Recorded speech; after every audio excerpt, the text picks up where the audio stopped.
They call him Dr. Abiy. He's Ethiopia's promising young leader, charming, ambitious, and outspoken. Since coming to power in April, the state of emergency was lifted, thousands of political prisoners were released, the country got its first female president, its first female Supreme Court chief, and half of its cabinet are now women. On top of that, he signed a peace treaty with Eritrea after a bitter war that had plagued the Horn of Africa for decades. He's been called a miracle, the first signs of political hope for Ethiopians in decades. But 6 months after he took office, is Abiy Ahmed really following through with his many promises? Well, we're here in Addis Ababa, the capital of Ethiopia, to find out the answer to that question and find out what people here think of their prime minister. Dr. Jamal Muhammad, a business professor at Addis Ababa University, says Dr. Abiy is a breath of fresh air from where the country was before. When he took power, Ethiopia was on the brink of collapse because on the one hand there are violence from the streets and the government was not stable. The economy started to almost, it was brought to stand still, and there was a foreign currency problem. Immediately after he came into power, that kind of ethnic tension was cooled down, and people developed a very big hope on the government, and they were looking for the answer from the government. Abiy Ahmed came to power unexpectedly in April, when nationwide protests paralyzed the government, forcing the Prime Minister Haile Mariam Desalegn to resign. The young Ahmed, a former army intelligence officer, was propelled forward in an effort by the ruling coalition to appease the protesters. For a country with more than 85 different ethnic groups, Dr. Abiy symbolized a new idea: unity. He's the first to hold office from the marginalized Oromo people, and he's a Christian with a Muslim father. Ethiopia has been exercising federalism over the last 2 decades and a half, almost 27 years.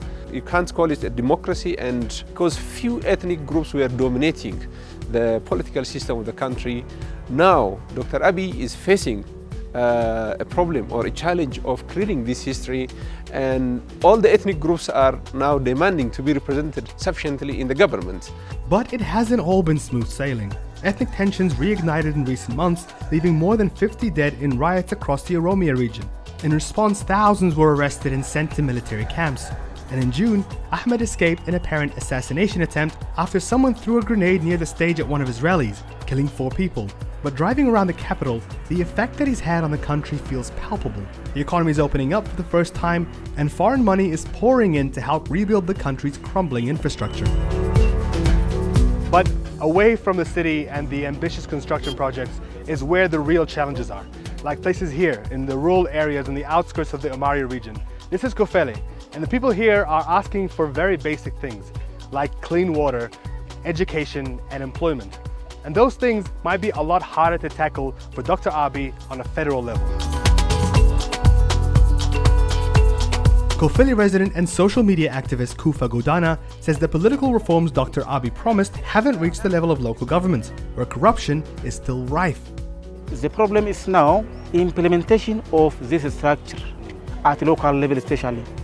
People are requesting the government again for urgent and strong real reform at local level, because if local officials are still in a problem, they are not cooperating with the people, they are not hearing the people.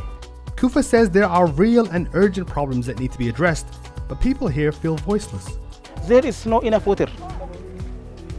We can say no water at all. People are using water steam from underground by their hand. No good infrastructure. If you go by car or by taxi or by motorcycle to the rural area, there is mud in the road. No, you can't cross.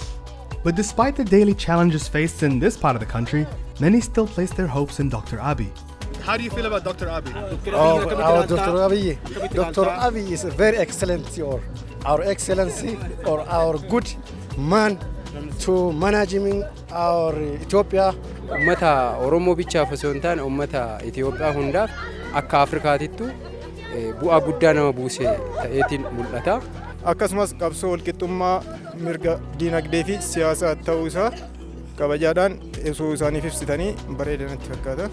Abiy Ahmed is now working to overturn terrorism laws used to muffle media rights and political expression, which could give the opposition a voice in parliament for the first time in years. He's also on a tour across Europe, meeting with heads of state and business leaders in an effort to tell the world there's a new Ethiopia on the block and it's open for business.